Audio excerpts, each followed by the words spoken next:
Buenos días, ingeniero. Mi nombre es J. Alexander Agila Cocha. El tema que voy a dar hoy es sobre la lluvia ácida. Empecemos. Como primer punto, empezaremos con la presentación. El objetivo principal de este trabajo es conocer acerca de un problema mental denominado lluvia ácida. Y como este tema está relacionado con la carrera de agronomía, buscando soluciones para esto, les invitamos a los siguientes conceptos. Introducción de la lluvia ácida. El término lluvia ácida fue utilizada por primera vez por el científico Robert Outwood Smith, quien estudió la química en el aire de las industrias británicas en el año 1850. Smith demuestra que estas fábricas emiten hollín directamente del aire y sustancias que modifican la composición química del agua, del agua de la lluvia y que la vuelven aún más ácida. Esto se hace evidente a fines de la década de 1950, cuando la contaminación de las industrias aumentó en la atmósfera y destruyó bosques, porque la acidez, al liberarse de forma de gas o en polvo, cuando las partículas se depositan en el suelo durante la lluvia. Estas precipitaciones pueden ser llamadas también deposición ácida y se representan de dos maneras. Como en primer punto tenemos la deposición húmeda. La disposición húmeda no es más que en sí como la lluvia, la nieve, el aguanieve y la niebla, que son en sí todo esto son más ácidas de lo común. Este tipo de deposición húmeda saben caer en los edificios, en los automóviles, en los árboles, en las estatuas, y pueden hacer que los lagos sean aún más ácidos. La deposición seca ocurre cuando las partículas de gas o polvos se vuelven más ácidas.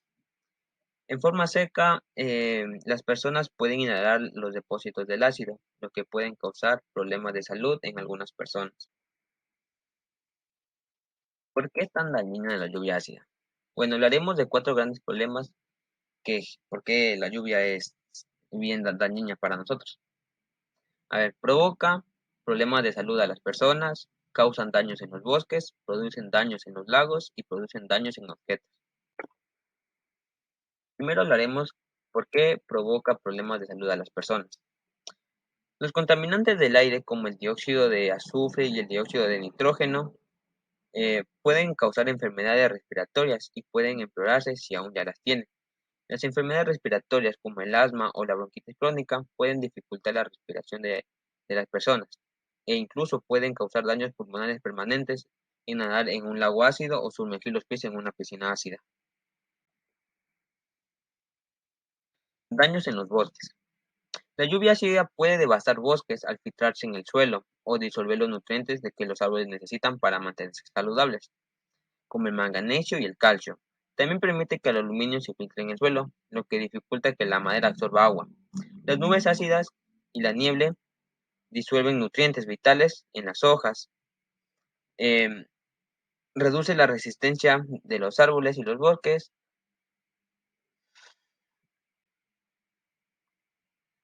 Daños en los lagos.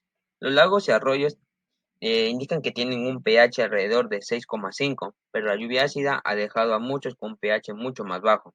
Además, el aluminio que se filtra en el suelo termina en lagos y en arroyos.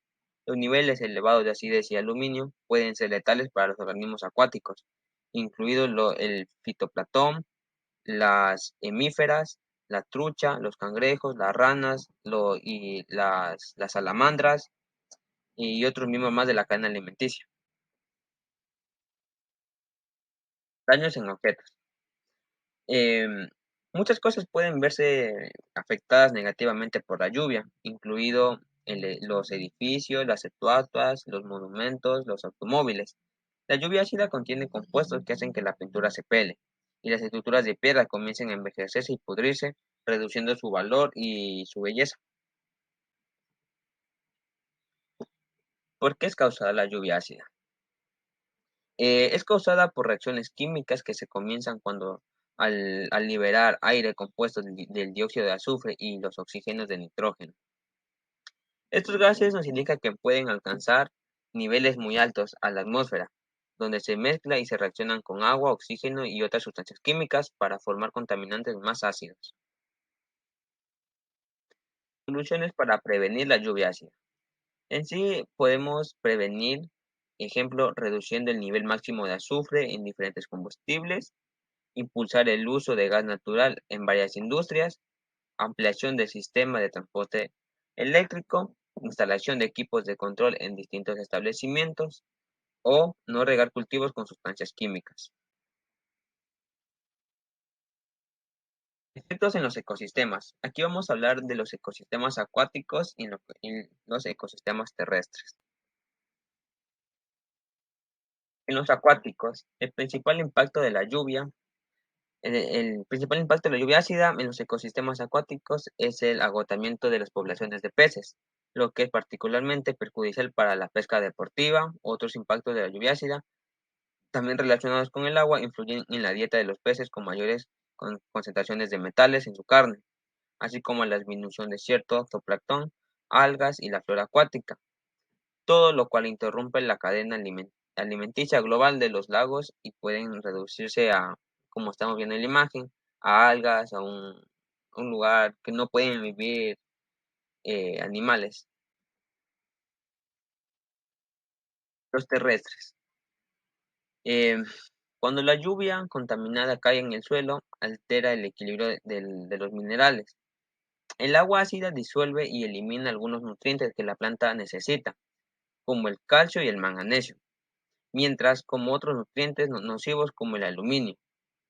Se ha demostrado que la lluvia ácida moderada tiene un pH de 4,6 y esto daña a las plantas recién nacidas. Los científicos decidieron evaluar el papel de la lluvia ácida en el aumento de la vulnerabilidad de los árboles a las enfermedades y ahí en los insectos.